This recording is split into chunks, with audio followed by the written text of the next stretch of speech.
Hello. ওরে বাবারে, পায়ে ব্যথা, পা নিয়ে এগিয়ে এসছে। হ্যালো জানা, হাউ আর ইউ জানা? ওরে বাবারে, হ্যান্ডশেকও করতে হয়। আচ্ছা আচ্ছা আচ্ছা, বুঝে গেছি, বুঝতে পেরেছি। কত ভালো ছেলে। ওরে বাবারে, তাই তাই নাকি?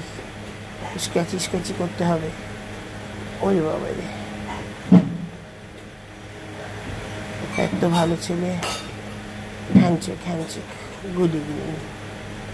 আচ্ছা, তাই একটুখানি ভালো করে দিলাম মাসাজটা। হ্যাঁ, চলো এবার টাটা।